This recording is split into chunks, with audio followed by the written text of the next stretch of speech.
dari awal saya tidak menekuni filsafat. Dari awal saya menekuni matematik, fisika. Atau saya fakultas teknik sekolah awalnya. Lalu belajar politik internasional, hukum, apalagi ekonomi.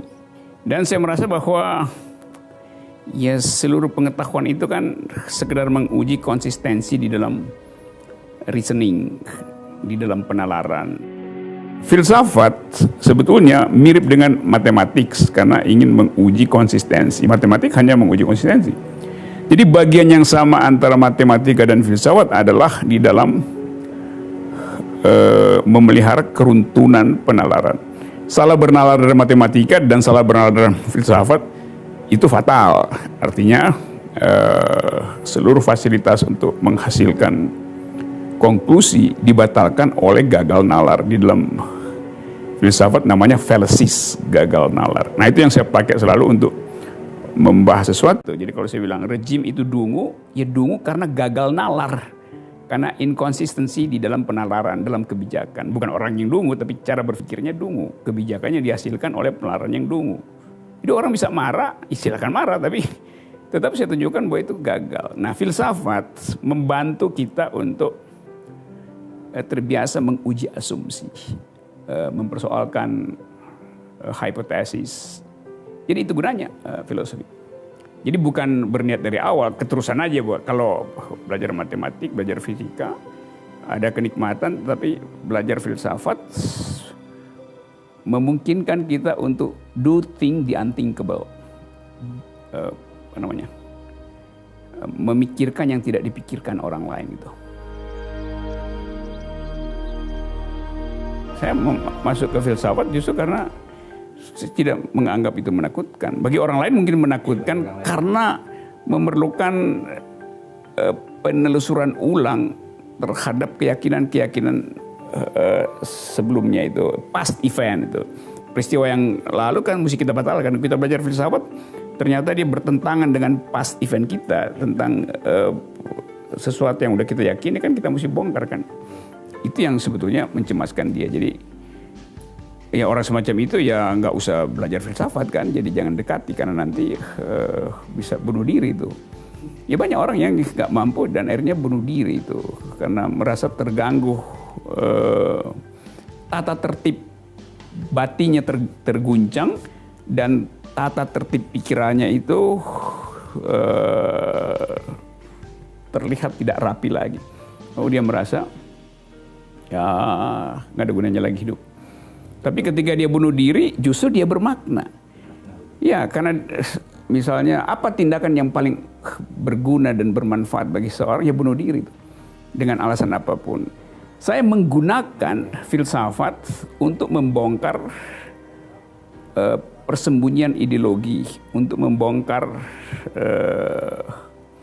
sebut aja bahasa kekuasaan yang dipalsukan oleh penampilan publik seorang pejabat. Jadi saya memakai filsafat sebagai metode, sebagai alat berpikir gitu. Bukan sebagai aliran pikiran itu. Ada aliran pikiran postmodernisme, ada aliran pikiran eksistensial, macam-macam. Tetapi semuanya itu harus dianggap sebagai metode berpikir. Jadi dengan menganggap bahwa sebut aja seluruh kehidupan publik harus bisa dipantau melalui filosofi. Jadi melalui peralatan berpikir filosofi ya. Nah di dalam metode berpikir itu kita misalnya bertanya apa itu kebenaran itu. Kebenaran itu dalam filsafat, dalam metode adalah koherensi di dalam argumentasi. Saya periksa koherensinya aja kan. Di dalam filsafat kebenaran itu bukan keyakinan abadi yang harus kita tunggu pembuktiannya seperti dalam agama misalnya tuh. Kan ada kebenaran versi agama artinya ya tunggu aja kebenaran dan itu mesti ada kesabaran menunggu tuh. Nah filsafat bukan soal kesabaran tapi soal kelancaran dalam berpikir, kelancaran berpikir. Nah gangguan berpikir itu yang disebut sebagai dungu. Sebetulnya filsafat bukan cinta kebijaksanaan. Filsafat cinta reason, cinta nalar, bukan cinta kebijaksanaan. Kata dasarnya memang filosofi atau mencintai kebijaksanaan. Tapi bijak di situ dalam pengertian mampu bernalar dengan baik. Kan itu. Jadi kalau ditanya orang semacam apa yang bijak, ya orang yang jalan pikirannya tidak dibatalkan oleh fallacies. Salah satu fallacies adalah feodalisme atau yang disebut sebagai ad verecundiam. Jadi kalau yang ngomong presiden maka pasti benar. Kalau yang ngomong adalah pemuka agama pasti benar. Kalau yang ngomong pemuka adat adalah benar. Itu benar karena dia punya posisi di dalam masyarakat. Nah, filosofi menentang itu. Benar itu bukan karena orangnya punya kekuasaan, tapi karena jalan pikirannya masuk akal itu. Kan itu soalnya kan. Mendasarkan kebenaran pada status seseorang tuh, itu otoritas mendahului verifikasi kalau gitu kan. Ya, filsafat kebaikan tertinggi itu adalah bernalar sempurna, bernalar tanpa cacat. Jadi bernalar lurus sebetulnya, atau force of the better argument, kekuatan argumen yang lebih baik, bukan argumen terbaik, yang lebih baik. Jadi selalu ada baik itu kalau dimungkinkan untuk dibatalkan. Sesuatu yang mungkin dibatalkan itu namanya menghasilkan kebaikan. Prinsipnya fallibilism. Sesuatu yang tidak bisa dibatalkan, yang nggak ada gunanya mau dinilai, karena potensi dia dibatalkan sudah dia hilangkan sendiri. Jadi buat apa disebut dia baik dan buruk? Karena baik selalu ada di dalam kontrapolasi dengan yang buruk. Kita sebut dia cantik karena kita screen out yang buruk. Kita sebut dia buruk karena kita bandingkan dengan yang cantik. Jadi selalu ada di dalam yang biasa disebut binary opposition. Kan kita bilang Anda bermutu karena ada patokan bahwa dia tidak bermutu. Nah, waktu kita bilang dia bermutu, kita berupaya untuk hilangkan yang tidak bermutu. Padahal dia disebut bermutu ketika dibayang-bayangi oleh si tidak bermutu itu. Jadi antagonisme lah yang menghasilkan kebaikan. Nah, sekarang orang mau tutup antagonisme, termasuk kritik. Kritik itu buruk. Dari awal kekuasaan di doktrin tertutup, karena nggak boleh dikritik kan itu justru yang buruk kan. Karena antagonisme dihentikan. Pertanyaan utama dalam hidup adalah bagaimana Anda memahami bahwa hari ini Anda masih hidup, kan begitu kan? Kan itu yang paling penting, bukan apa yang terpenting. Yang penting Anda pahami itu. Karena itu kalau orang, misalnya orang tanya, Pak Rocky tolong kirimkan biodata Anda itu. Saya kirimkan. Anda barusan bilang saya udah mati. Bagaimana cara saya kirimkan? Karena biodata itu hanya berguna ketika orang udah mati. Kalau dia masih hidup, datanya itu masih bertumbuh. Biodata kan artinya daftar riwayat hidup kan. Kapan dia berguna? Saat dia meninggal. Jadi kalau saya belum meninggal ngapain cari? Minta saya mengirimkan biodata saya kan. Kan orang dungu kan namanya. Iya. Karena nanti misalnya biodata itu kan, kalau saya kirimkan biodata saya 1 jam yang lalu misalnya. Selama sejam ini saya udah berubah biodatanya karena bicara dengan Anda kan. Jadi in the making biodata itu ongoing. Karena itu kacau kalau dibilang biodata itu data selama kehidupan itu. Data selama kehidupan dicatat ketika dia sudah meninggal.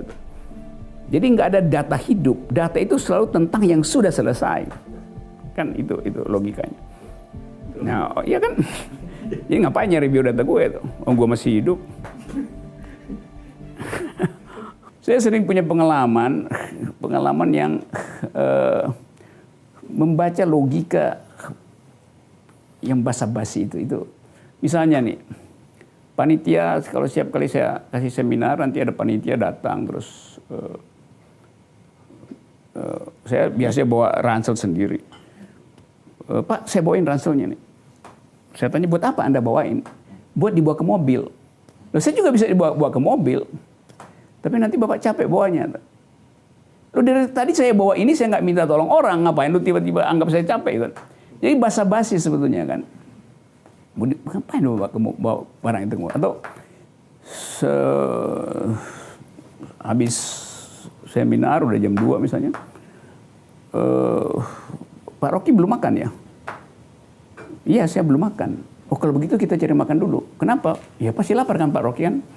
Karena belum makan. Loh, saya bilang belum makan artinya saya tidak lapar. Belum makan artinya saya kenyang itu.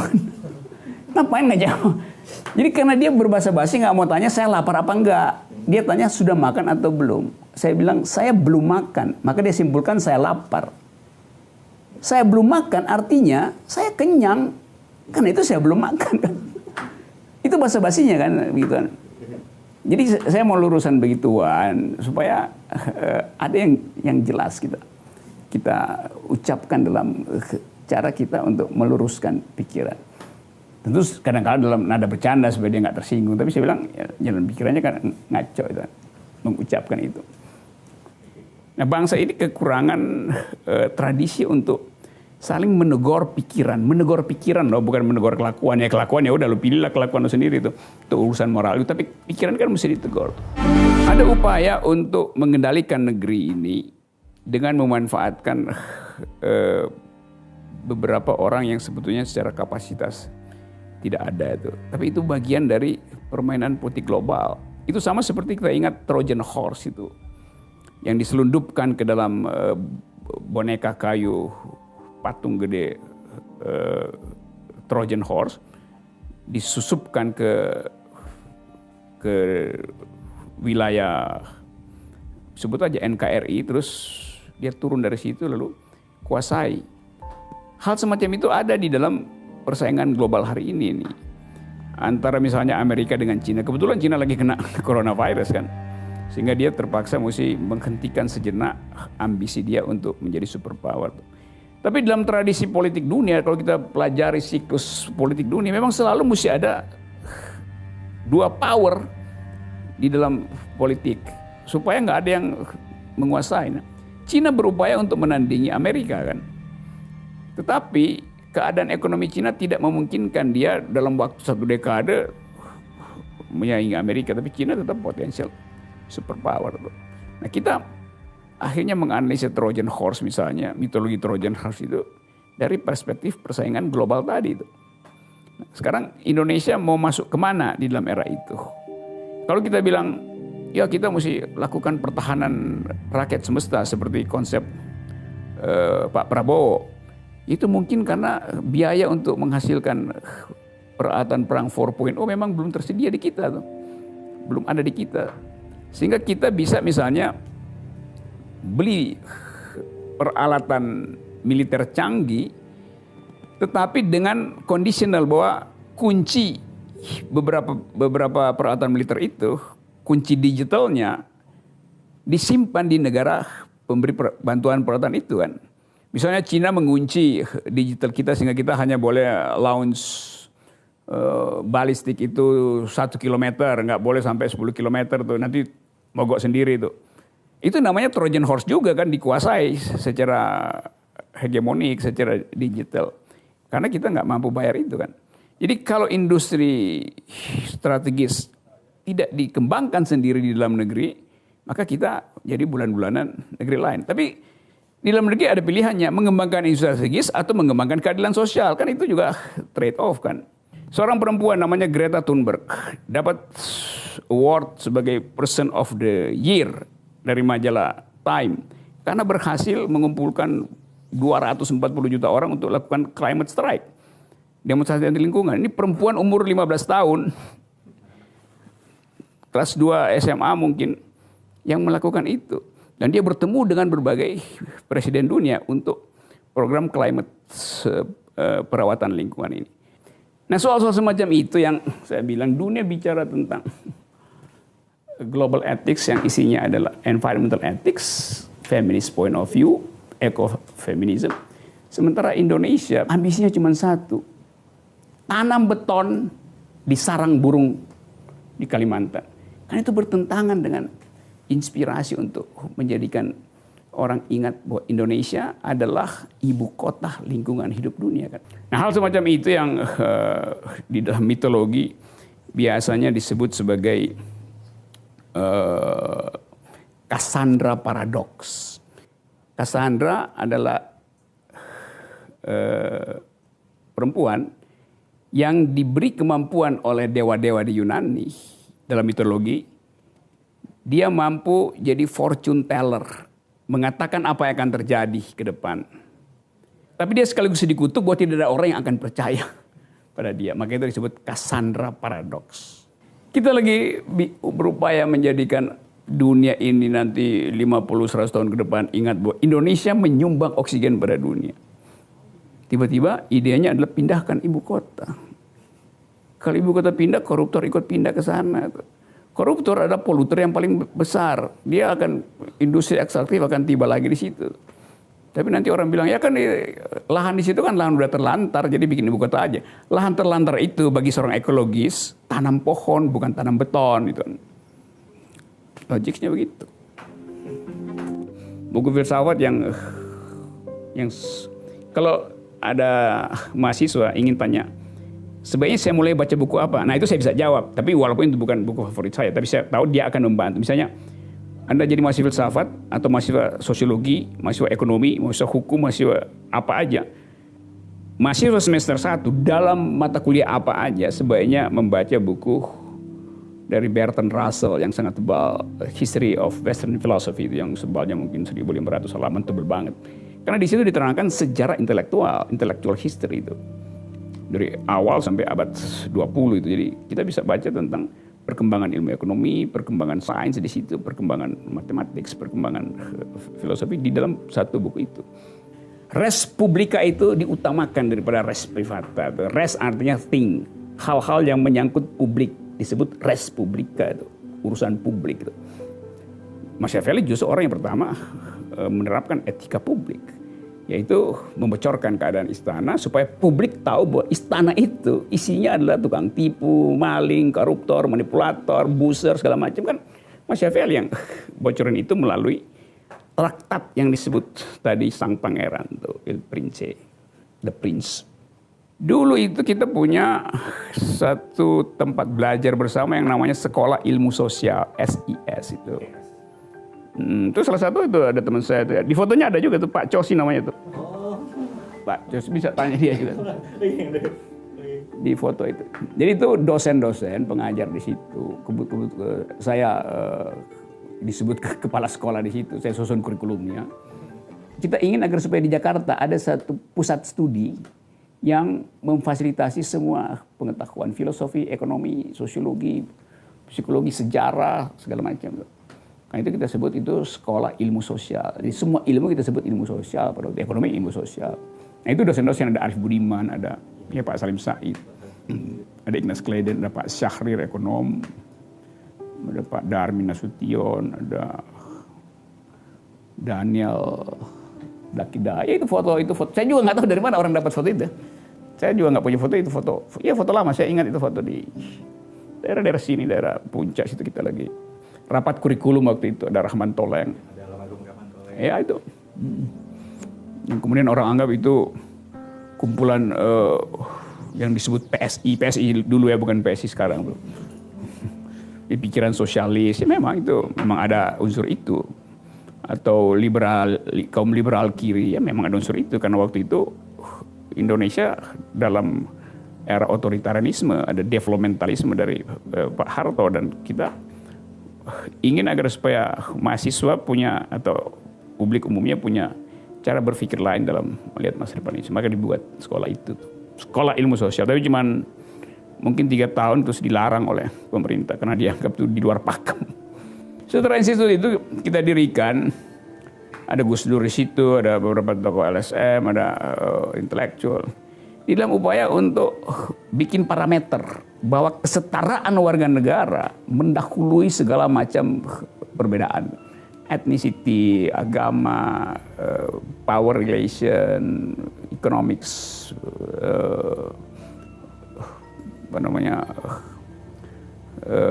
kekuatan ekonomi, segala macam.